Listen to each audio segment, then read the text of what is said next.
Welcome to the Hammond Iles Financial Power Hour. Today, we're talking about how to reduce required minimum distributions, or RMDs, and keep more of your hard-earned money as retirement income. And I'd like to start off by just sharing some of the required disclosures. One of the things I do want to point out that Hammond Iles Wealth Advisors does not provide tax advice. So although the topics that we'll share and talk about today are tax related, we highly recommend that you would take any information that we have to your tax preparer. We're happy to provide some guidance, but we want to make sure that you apply these strategies for your particular scenario. So when I was young, probably like many of you, every evening there was a ritual. Greg, you can't leave the table, you can't go outside, you can't watch TV until you clean your plate. And I was there, and if I wanted to be part of the Clean Plate Club, I had to eat that broccoli off my plate and make sure that everything was gone. Well, when we talk about required minimum distributions, it has a lot of similarities to the Clean Plate Club. Uncle Sam, just like parents, are sitting at the end of the table waiting for you to reach that certain age. And when you reach that age, he leans over and says, "It's time to clean your plate." And your plate is your retirement account. And that broccoli, or whatever vegetable you didn't like back then or still don't, is the tax consequences that come along with it. But the good news is that we can plan for it in order for you to have more control. By understanding how required minimum distributions are calculated, how to prepare for it, and some strategies to implement, we can actually make your plate smaller to reduce required minimum distributions and make the taxes more palatable so that you can enjoy more of your retirement income that you work so hard to save for. So to start off, it's important to understand the important ages. And the first age you may not be aware of, but there is the age of 55. That if you retire from an employer, you can take withdrawals from an employer retirement account if you retire after age 55 without the 10% early withdrawal penalty. Most other accounts, you have to wait for that second age of 59 and a half. At 59 and a half, you now are able to take withdrawals from retirement accounts without the early withdrawal penalty. You still may have tax consequences, but you are able to avoid that early withdrawal penalty at that point. The third age, which is not quite as important as it once was, but 70 and a half is still in the tax code. We liked our half ages back when the bill was passed. And it used to be for required minimum distribution starting at 70 and a half, but now that has been changed, and 70 and a half is still around in order to reach the point where you become eligible to make a qualified charitable distribution, or a QCD. Now, for any of you that are not currently taking required minimum distributions, now you have two other ages to potentially look forward to. Age 73, if you're born between 1951 and 1959, will be your age that you'll be required to take minimum distributions. For those born 1960 or later, you have a couple of extra years and you can wait until age 75. So when you reach those points, then it's time to take out that minimum distribution. So how do we go about determining exactly what that amount is? Well, your required minimum distribution is a fairly simple calculation. It is the value of your account as of the prior year, as of December 31st. So you can calculate your RMD on January 1st of the following year, and you divide that balance by an IRS life expectancy factor. And you'll find that life expectancy factor on a lot of different resources, or you can go to the IRS website and you can search for publication 590B, And back in the appendix of that publication, you'll find the life expectancy, or what they call the uniform lifetime table. So for individuals, this is the table that we use to calculate required minimum distributions. So let's take a look at an example. We'll take a look at Joe. He just turned 73, and as of the end of last year, his IRA account was worth $250,000. So if we pull up the IRS table, we find that at age 73, the divisor, the distribution period that they use is 26.5.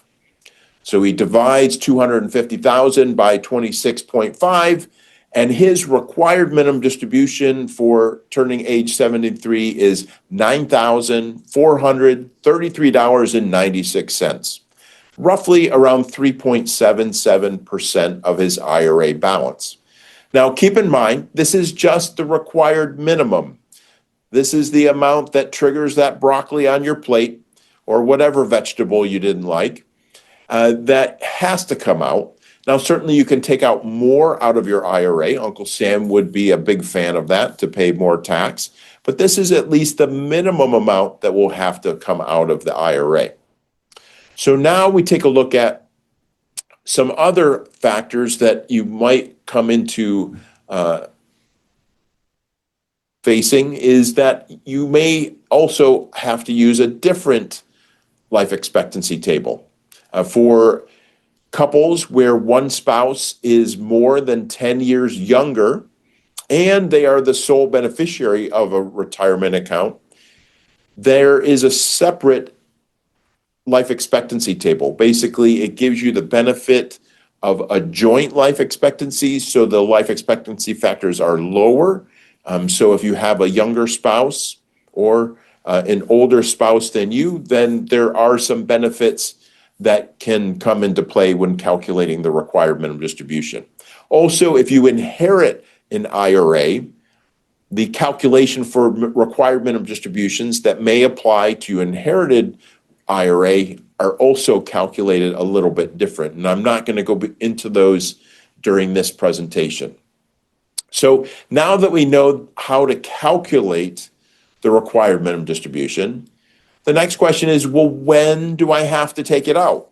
So going back to our example of Joe, Joe turned 73 on July 24th. So Joe will be required to take out his required minimum distribution. Now, that first year, and this only applies to the first year, you have a little bit of an extended period of time. It's what's called your required beginning date, and that is April 1st of the year after the year you turn 73. So in this situation, he could potentially wait and take it sometime between the end of the year and April 1st. So the window to take out his first required minimum distribution is all the way from January 1st of that calendar year, all the way up until April 1st of the following year. And so I want to point out a couple of things here. One is, yes, you can take out your required minimum distribution before you actually reach your birth date. So in this case, he doesn't turn 73 until July, but if he wanted to, he could take it out in January or February, or if he wanted to start taking it out on a monthly basis, he could start that on January 1st.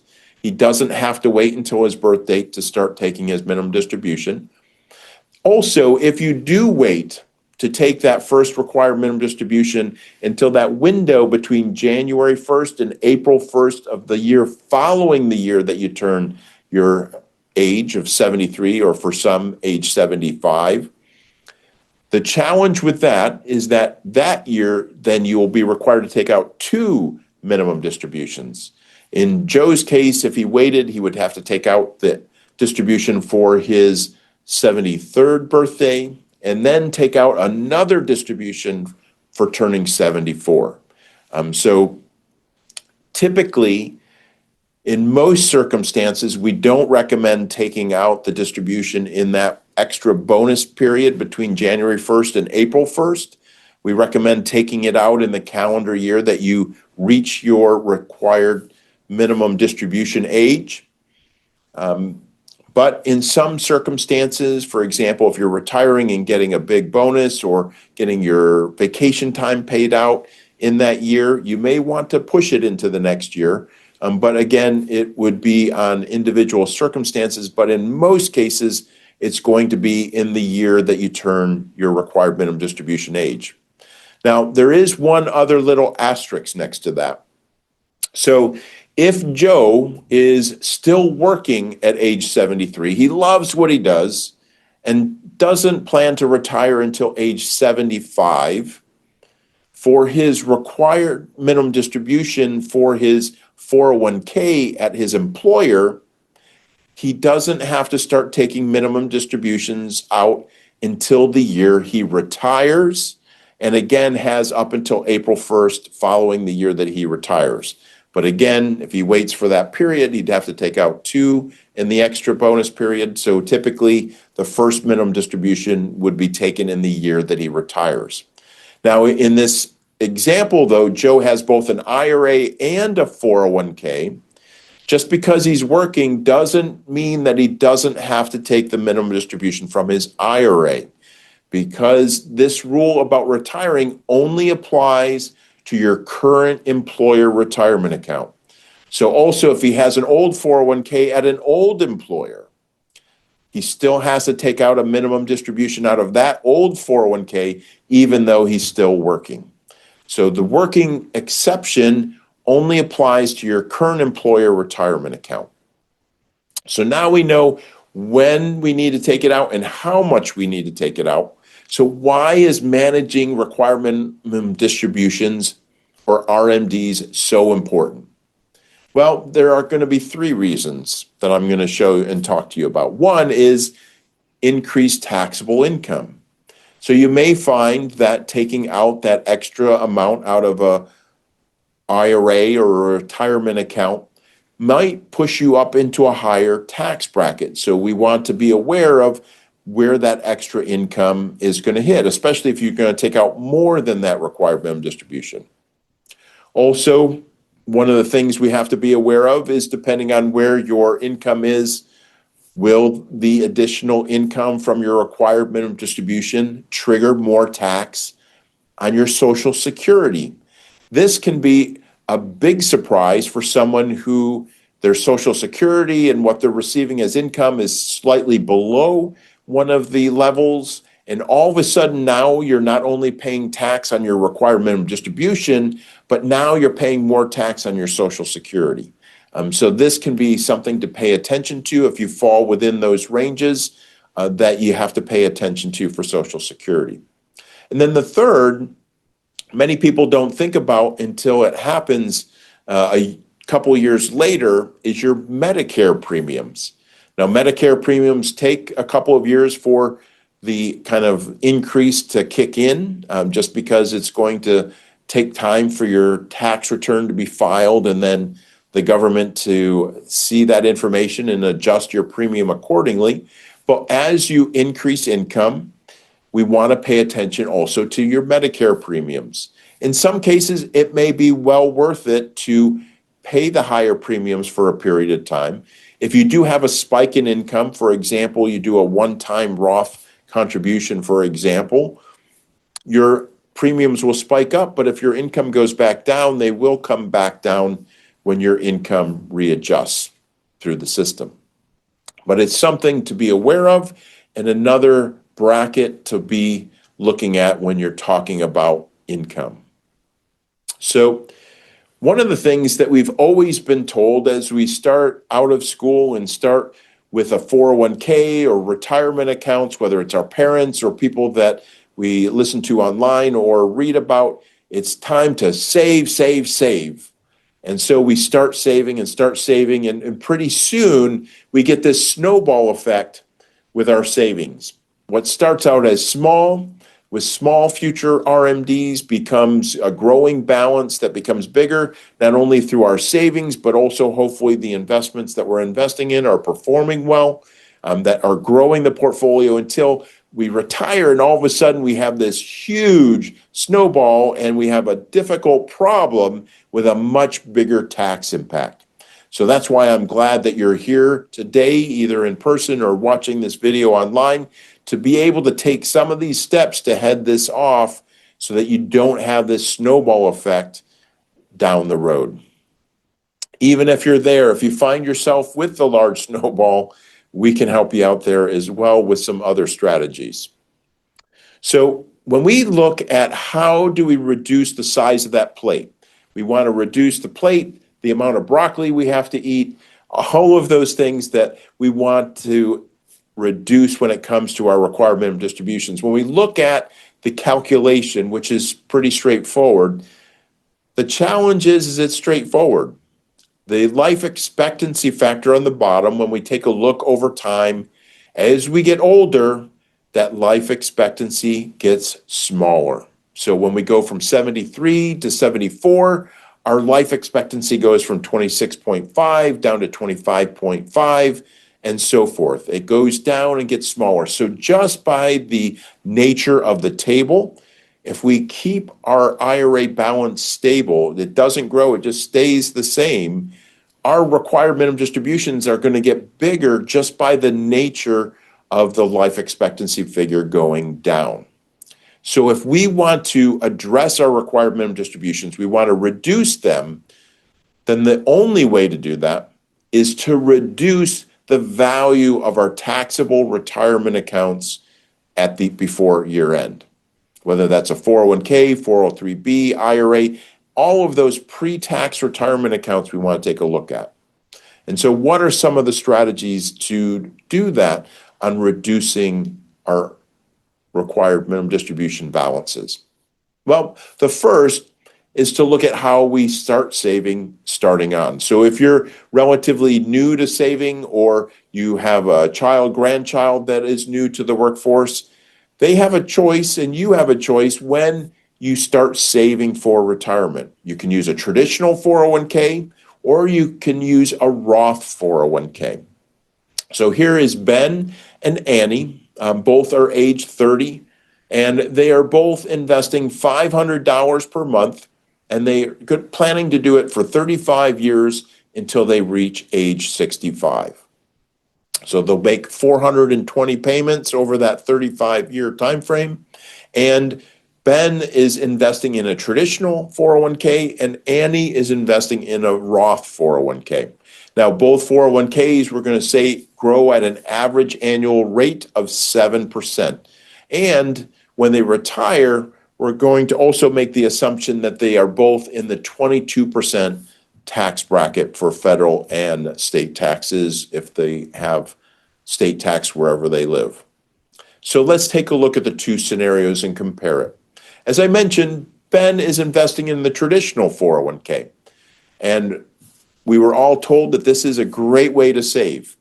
The contributions come out of our paycheck before taxes, so it reduces our taxable income in that year. It grows tax deferred, and then when it comes out of the 401k, the withdrawals are taxable at that point. And the hope is that at that point, your tax rate may actually be lower. But who knows? Whether or not you maintain the same level of income in retirement, whether the tax rates change between now and retirement, we don't know. But the assumption is that potentially you'll have lower taxes in retirement. So for him, he puts away that $500 a month for those 35 years, growing at 7%. At age 65, he would have $860,545. Now, when he takes that out, as I mentioned, it's all going to be taxable. So if he were to take that out, pay the 22%. Now, if he certainly took it all out in a lump sum, he'd be much higher than 22%. But if he drew it out over time, paying 22% of that balance, he would have, after taxes, $671,225. Now, I know certainly he would, as he takes it out, it would grow as well, but just for our comparison's sake, we're just going to assume that it has no more growth from this point. We're just drawing it out to show the after-tax consequences. Now, Annie, on the other hand, she decides to contribute to the Roth 401k. Now, with a Roth 401k, you pay your payroll taxes on your whole paycheck, and then they deduct the contribution to the 401k after taxes. So potentially, again, her taxes may be lower now than in retirement, depending on what happens with tax rates. The growth is tax deferred, but after 5 years and after age 59 and a half, all of the growth comes out tax free. So her withdrawals in retirement of both her contributions and all that growth come out tax free. So that also helps her create some tax flexibility later in life. So looking at her, she has the same $860,545, contributing that $500 a month over the 35 years at 7%. However, when she goes to pull it out, it's not taxable. She would receive the full $860,000 without tax, even if she wanted to pull it all out at one time. So think about that. If you had a large retirement account, you could just draw on it and draw on retirement income with no income taxes. That would be the ideal situation. But even if you got to the point where you had half and half in your pre-tax and half in your Roth side of things after tax, tax-free, that still gives you that flexibility that I mentioned here, because then you can decide how much do I want to draw from either of those piles to maintain the level of income within the bracket that I'm shooting for.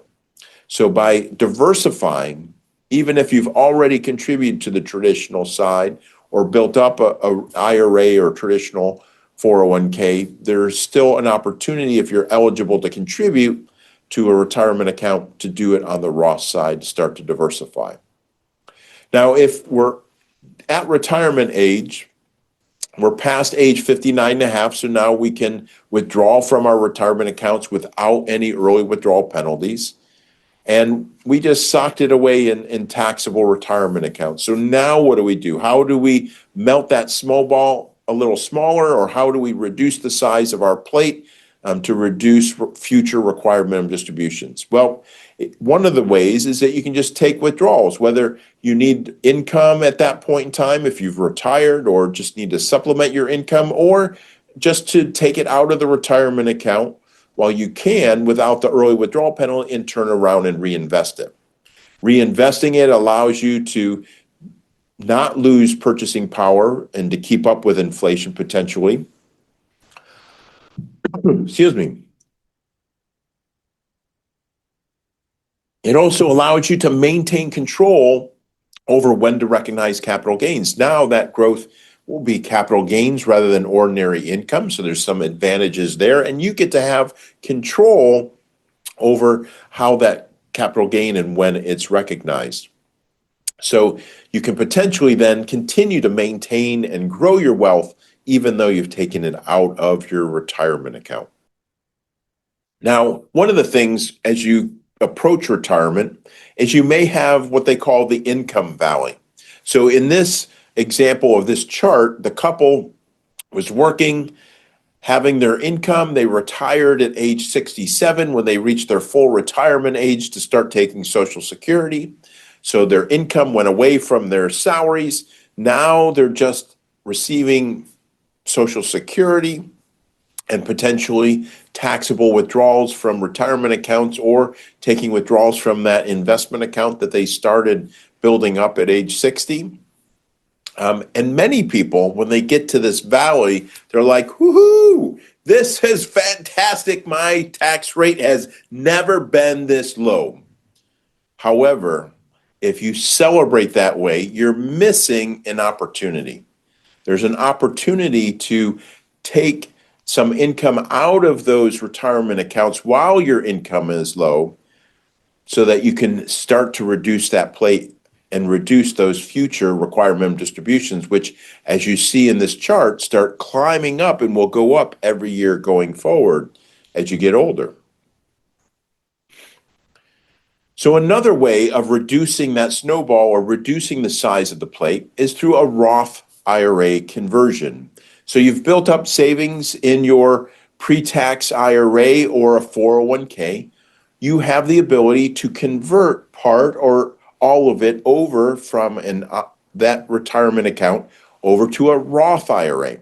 When you do that, you pay the income tax on the amount converted in the year of the conversion. So if you convert $10,000 of your IRA over to a Roth IRA this year, you will pay tax on that $10,000. Now, there's no minimum amount, there's no maximum amount. You can convert whatever you'd like. Uncle Sam would love you to convert a lot and pay more tax, but again, we want to pay attention to those brackets that we're making sure that we're not hitting too much or too high of a conversion amount. Now, converted dollars, just like any contributions going into a Roth IRA, grow tax deferred, and they will eventually come out tax free. The growth in earnings within there, again, have to be in there for age 59 and a half. So if you're under that, then you have to wait until 59 and a half. Or also that you have to have at least 5 years that the Roth IRA has been open. And I want to mention that that is for when the original account is opened. It's not for every conversion. So if you don't have a Roth IRA now and you make a Roth conversion to open a Roth IRA, that first conversion starts the clock ticking. So if you do another conversion next year, that doesn't have to wait another 5 years from that point. It's all from when your Roth IRA originally started. If you were lucky enough or wise enough to make a contribution to a Roth IRA many years ago, then you've already satisfied the 5-year time frame. Now, if you don't have a Roth IRA and you're considering a Roth IRA conversion, one of the things that I want to point out to you is when that clock starts ticking. So today is December 10th. We're approaching the end of the year, and you don't have a Roth IRA.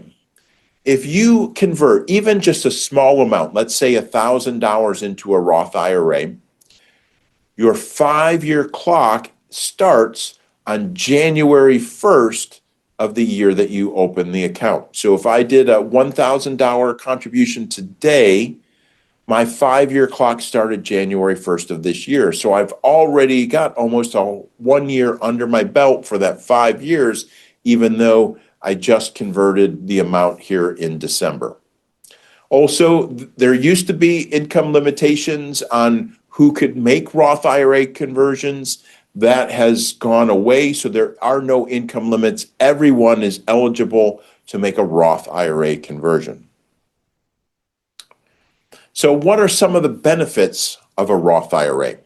Well, a Roth IRA, as I said earlier, provides tax-free growth and withdrawals for the account owner. If we look back at Annie contributing to that Roth 401k, over that 35 years, she contributed $500 a month, which 420 months was $210,000. Her Roth 401k, when she retired, had grown to $860,000. So that over $600,000 difference is all growth. And because it was within the Roth side of things, it comes out tax-free rather than accumulating and building up more taxable assets in the traditional 401k or an IRA. So it has a lot of benefits there. Also, conversions can help reduce your IRA RMDs because anything you convert now won't be included in the year-end balance if you are of the age of taking required minimum distributions. Also, it could lower your Medicare premiums and taxation of Social Security benefits.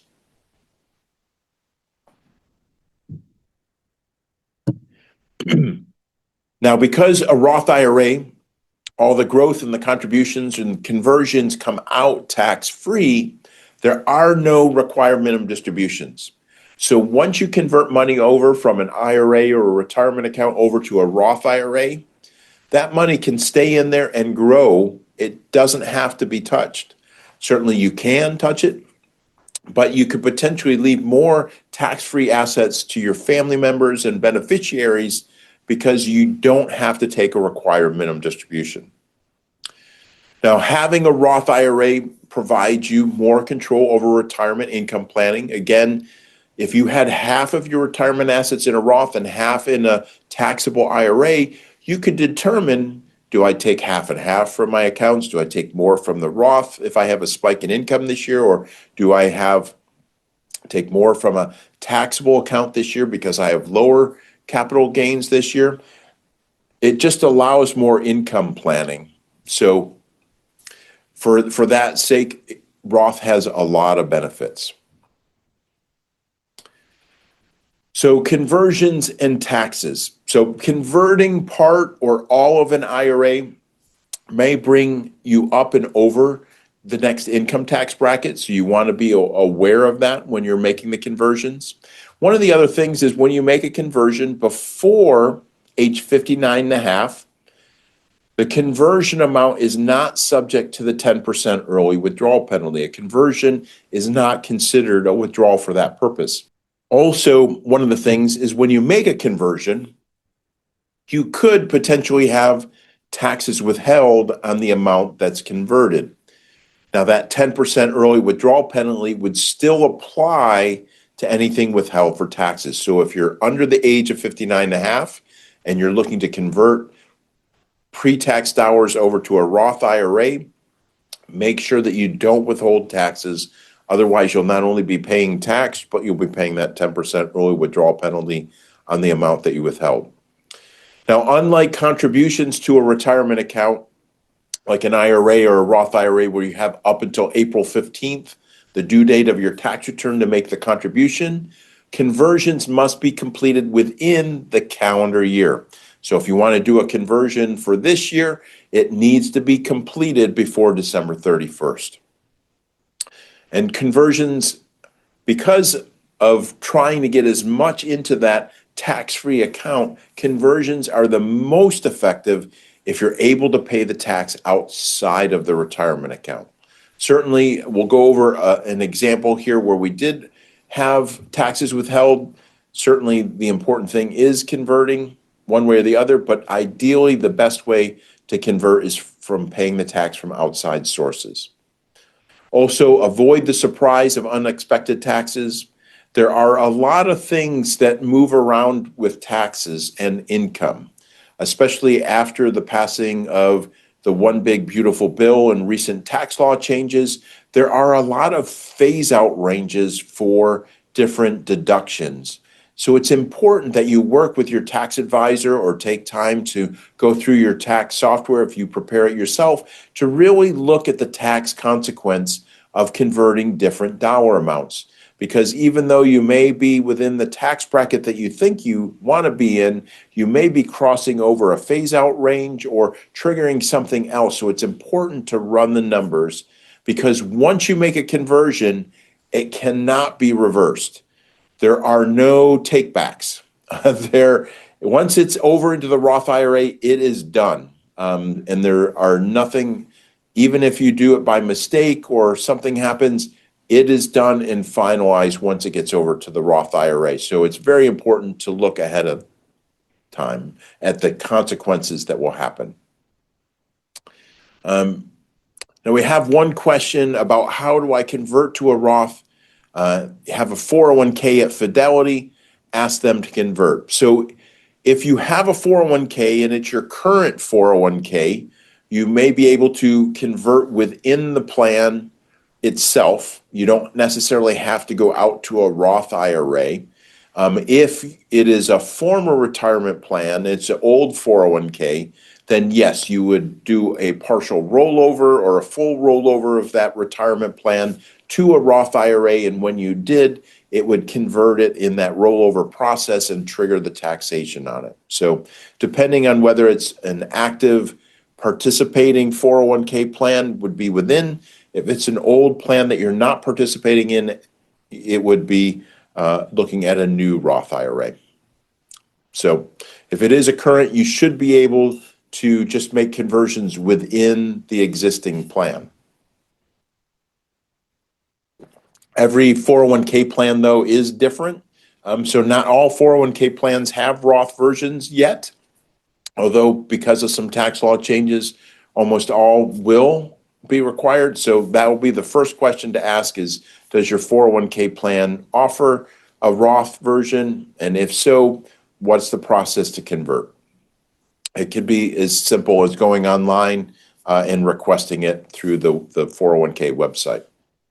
Now, one of the things, as I mentioned, when we talk about that income valley of retirement, is many times we have this mindset that we want to minimize our taxes, when really for our long-term benefit, we should be thinking about maximizing the amounts that we have in each of the tax brackets.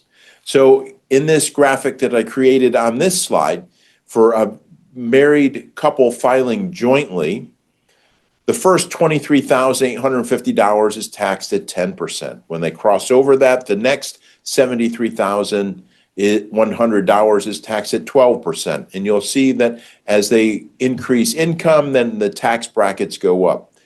Well, if the joint income is a little over $100,000, and again, this is taxable income, not necessarily your gross income, there is $109,000 left in that 22% tax bracket that could be potential opportunities to either take withdrawals from retirement accounts or make Roth conversions while staying within that 22% tax bracket. So it's important to have a maximum mindset, not a minimum mindset. We want to maximize the benefit of these lower tax brackets while we have the opportunity to have them, because they may not be here forever. Even though the recent tax law changes made the tax brackets permanent, that's only permanent until the next tax law is passed. So we want to take advantage of these lower rates while we can. Now, you may be saying, well, Greg, I'm already past my required beginning date. Does it make sense for me to do a Roth conversion at that point? Possibly. Again, each situation is different, but here's just an example. So if you're subject to a required minimum distribution and you're interested in doing a Roth IRA conversion, one of the key things to realize is that you must take out your required minimum distribution before you can do a Roth IRA conversion. So if you're taking out your required minimum distribution on a monthly basis, you either have to wait until after that last month's payment is paid out before doing your Roth conversion, or you need to bunch those incomes up so that you have opportunity in a larger window to do the conversion. But if you are taking required minimum distributions, it does give you an opportunity to do conversions after that, and especially if you don't need that required minimum distribution for income purposes, because you can then turn around and take what you took out for required minimum distributions and use that to pay the taxes. So then the amount that you converted goes all into the Roth IRA. So it can be advantageous, especially if your required minimum distribution is not needed for income purposes. You could use it to actually pay the taxes to convert more of your IRA over to a Roth IRA to help reduce your required minimum distributions in the future. And just to give an example of that, I like to share this example of Michelle and Arthur. Both are age 73. They realize that they don't need all of their retirement savings and they want to leave a legacy for their son. And Arthur decides to convert $200,000 of his IRA to a Roth IRA, and he'll pay $50,000 in taxes. So that's between federal and state tax. It's roughly 25% that he'll pay. So that's where he comes up with the $50,000 in tax. So assuming that he pays the income taxes during the conversion, so he actually has it withheld, what does that look like? Now, and again, for this example, we're going to use a more conservative, just a 6% growth rate of the Roth IRA. Certainly a higher growth rate would change the results. And we're also going to make the assumption that he takes out his required minimum distributions on January 1st, just to make the math easy. So when we take a look at this example, so Arthur takes that $200,000, converts it over to the Roth IRA. So he lives for another 6 years and passes away at the age of 88. So over that 6-year time frame, Had he left that $200,000 still in the traditional IRA, he would have taken out minimum distributions over that time of around $39,118. So that would come out, but then the account's growing by 6%. So at the end of the 6 years, it's actually more than kept up with his minimum distributions. So he now has $220,011 left in the traditional IRA. Now, on the account where he rolled it over to the Roth IRA, even though he's starting at $150,000 because he had taxes withheld, there are no minimum distributions, so he's just letting it grow. And by the end of that 6th year, it's at $212,778. Now, when he passes, he's named his wife as Michelle as the primary beneficiary. So as a spouse, she's able to take over that account as her own. And for her, because she is older than age 73, she has to start taking out her own required minimum distributions. So if she lives another 9 years beyond Arthur, so she passes away at the age of 87, she will have taken around $86,587 after taxes out as her required minimum distributions. And then even with that 6% growth, it dipped a little bit into the principal, but she still had $218,370 left over pre-tax after her minimum distributions. But again, following Arthur's lead with the Roth IRA, she didn't take any minimum distributions because she's not required to, and she didn't take any distributions out. She just let it grow. So at the end of that 9-year time frame that she owned the Roth IRA, it's now up at $359,484. So now she passes away and Arthur Jr. begins to take on the account. Now, part of the Secure Act that was passed in 2019 is that non-spouse beneficiaries are required to take out retirement accounts within 10 years. So for the traditional IRA, because his mother was over the age of requiring a minimum distribution, or she passed away after the required beginning date, and this is where, even though a required beginning date may not matter to you, you want to make sure that you're aware of the required beginning date of your parents or anyone who you may inherit retirement accounts from. So because she passed away after her required beginning date, Arthur Jr. is required to take out required minimum distributions within that 10 years. But he also has to take it all out by the end of the 10th year.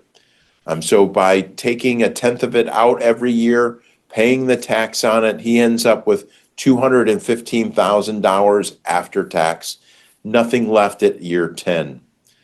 Now, the Roth IRA, because it's tax-free money, he just has to take out the total amount within the 10 years. So for this circumstance, he may want to take out a little bit every year.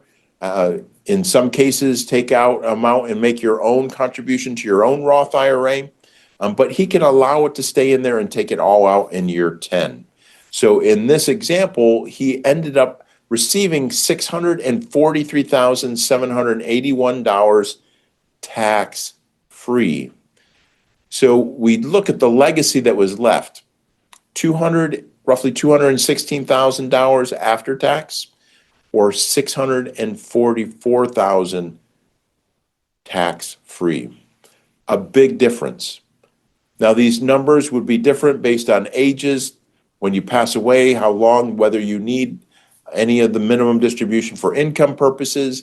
But what I wanted to share with this example with you is that just because you're reaching required minimum distribution age doesn't mean that it may not make sense to do a Roth conversion.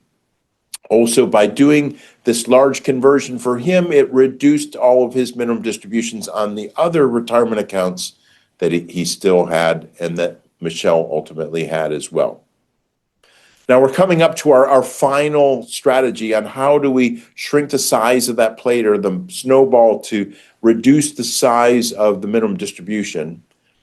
and this is where that 70 and a half year age comes into play, is that there is a qualified charitable distribution. And so what that allows you to do is make a distribution out of your IRA directly to a 501c3 charity. It needs to be a public charity. And when it goes out of your IRA, there's no tax consequences. There's no income tax on that amount that comes out. And the benefit is if you are over your required minimum distribution age, it does count towards your RMD. Now, you can do any amounts. It'll depend on who the custodian is for your IRA. I know at Hammond, Iles Wealth Advisors, we work with Charles Schwab as the custodian of our retirement accounts, and I believe that their IRA distribution minimum is $500.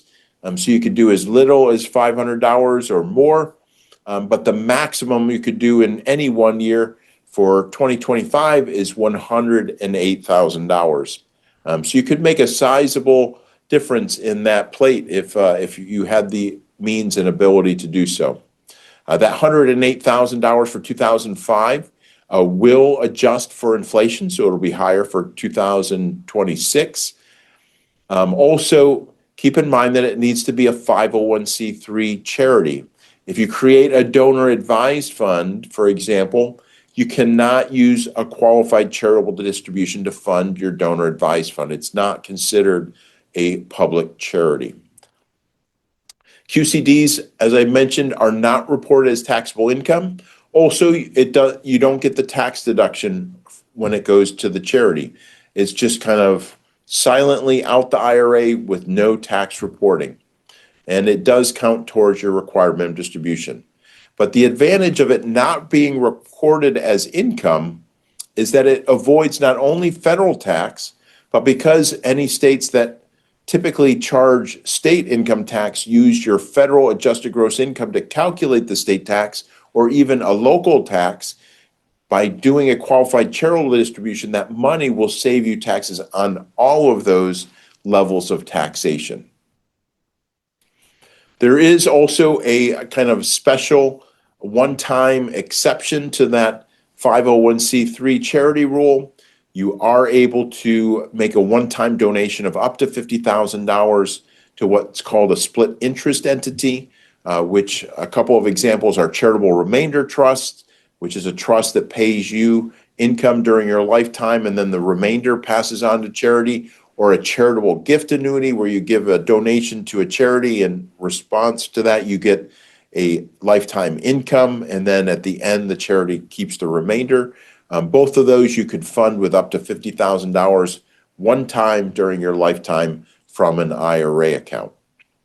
So as we start to wrap up, here are our key takeaways from today. Prudent use of strategies that can potentially reduce RMDs, can still grow your wealth, lower taxes, and keep more of your income for you. Help reduce that size of that plate so that when you do have to eat that broccoli, when you have to pay that tax, it's a smaller piece. You get to keep more for yourself. And you can do that by saving more in Roth accounts early on and often, by taking distributions before your required minimum distributions kick in, by making Roth IRA conversions, converting money out from taxable to tax-free accounts, or by giving to charity through qualified charitable distributions.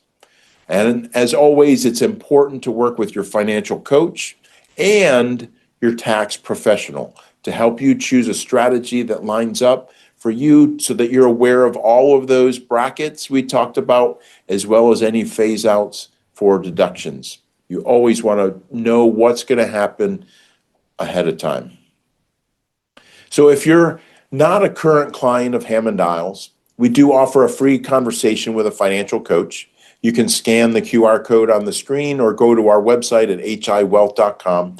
Be happy to have an introductory conversation with you to talk about how we may be able to help you.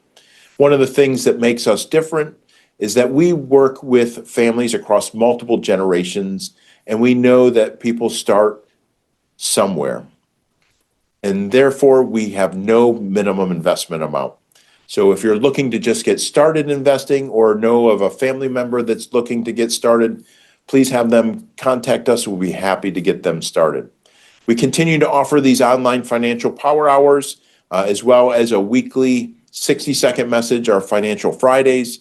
All of those will get posted on our YouTube channel.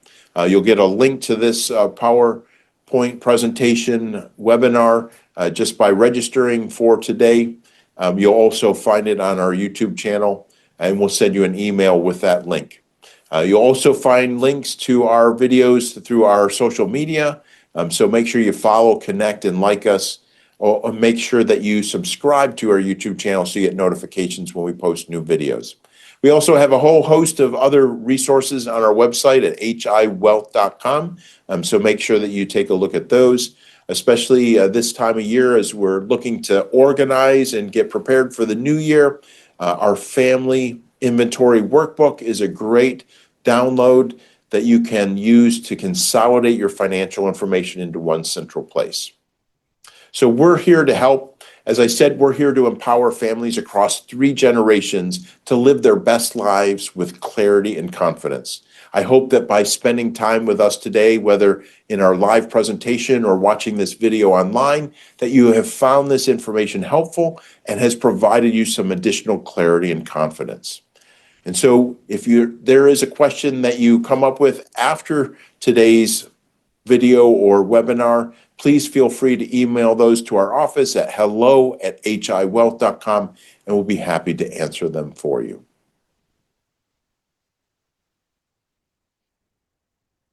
So with that, I thank you very much for taking time and spending it with us either online or in our webinar today. We greatly appreciate you and wish you the best for your financial future.